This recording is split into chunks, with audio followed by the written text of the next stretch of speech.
This is the Jeff Kies Auto Sports Desk.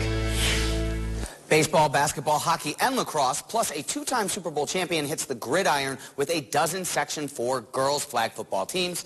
This is the Jeff Kies Auto Sports Desk. Girls flag football is set to kick off for its first season as a varsity sport, and the NFL is looking to help it expand. 12 Sports was at Chenango Valley Saturday as Section 4 and the league teamed up for the third straight year to host a flag football skills combine. Girls flag football is entering its third year of play in the Southern Tier. However, this year is different, as it's the first year the game is being recognized by New York State as a varsity sport. It's growing. The excitement's growing. It's an atmosphere that's just fun right now. So we're really liking it. And now with the competition with New York State this year, these girls are playing for something. So kind of adds that extra competitive bonus as well. For some, the new varsity sport means more than just playing for a Section 4 championship. I didn't see myself like being here, having a sport where I can actually go places with, but now that I do, it's actually a big accomplishment for me, a big goal for my family, and it actually brings up my team a lot because they really support me in it. For others, it's an opportunity to sharpen their skills in other sports. A lot of our girls are doubling up between softball and football, and so I think that a lot of people were really excited to be involved in this. Some of the drills that we do for softball, like some of the outfielding drills, and then some of the receiving drills are kind of like the same. And for former New York Giant and two-time Super Bowl champion Jonathan Casillas, it's a chance to give back to the game he loves. Now we have an avenue for them to be successful, to have fun, to experience the game. And I feel like if I could be a help in that any type of way, be an ambassador for it, I'm all here for it. More than a dozen Section 4 schools attended the third annual combine this year. The 2024 regular season kicks off March 27th. The Binghamton Black Bears hosted the Sea Wolves for the second straight game Saturday night after the team presented a check to the Binghamton Veterans Center earlier in the day for $9,725. That money raised by the Black Bears on Military Appreciation Night. The Black Bears with the 9-1 win on Friday, looking to top those efforts Saturday. Binghamton on the board early and often. Jesse Anderson here in the first period gets on the board off the pretty cross-ice pass. Then Binghamton turning defense into offense. Cameron Clark with the give and go from Austin Thompson. Black Bears up too early, and Binghamton would continue to pour it on all night as Captain Tyson Kirkby alone for the breakaway here. He puts the biscuit in the basket. Black Bears up 3 after 1. Binghamton would score 10 goals on Saturday. Goalie Connor McNamee with 20 saves in the shutout. Black Bears would outscore the Sea Wolves over the weekend 19-1. They get the 10-0 victory. Binghamton Bearcats Baseball took to the diamond Saturday, looking to take the second game of the weekend set against NJIT. Binghamton the winner of the opener on Friday, 8-1.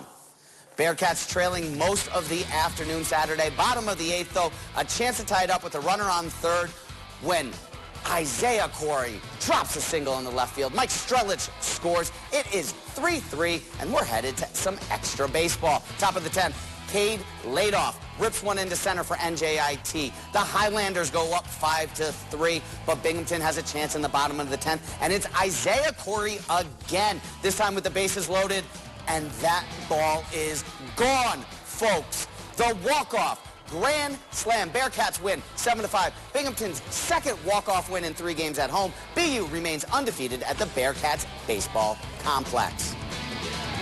Obviously, I thought I've had some really good at-bats up until that point. I don't think I've ever hit a ball that good in my life, so it felt really good to put a really good swing on one. Yeah, I just want to give a quick shout-out to our pitchers. They started out, Bates ended up having a really good outing, gave up 3 in the first 2 innings, and then our pitching staff held them to like 2 runs in the last 8 innings, so it was really good to keep us in the game.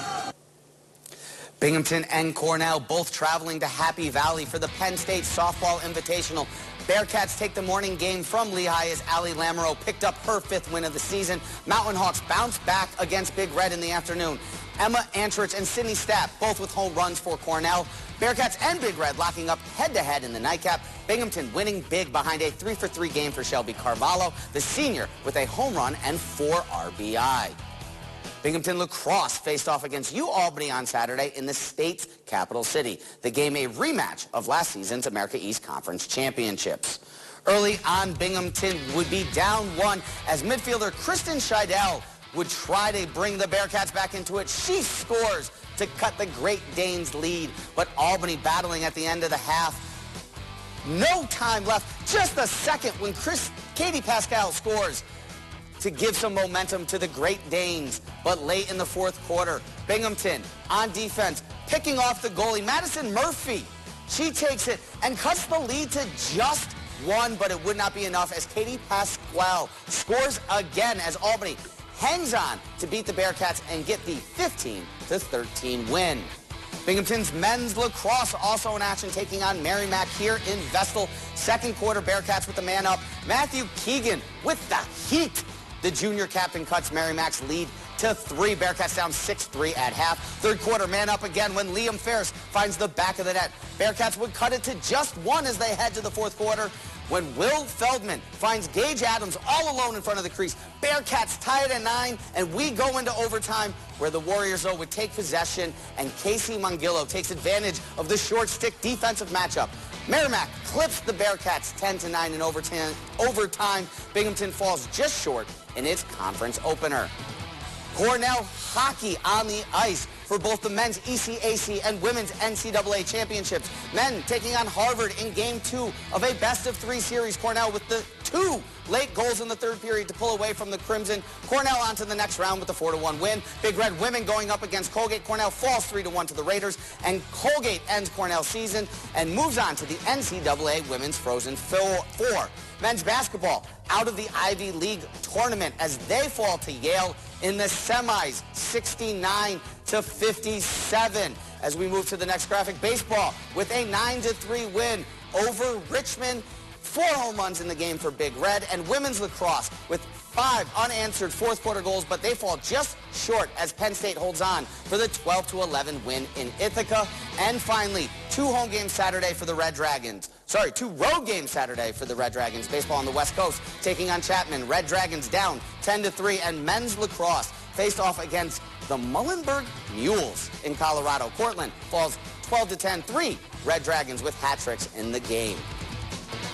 That is it for us tonight at the Jeff Kies Auto Sports Desk. We are back tomorrow for Selection Sunday and a breakdown of all of the brackets. But until then, back to you, Autria.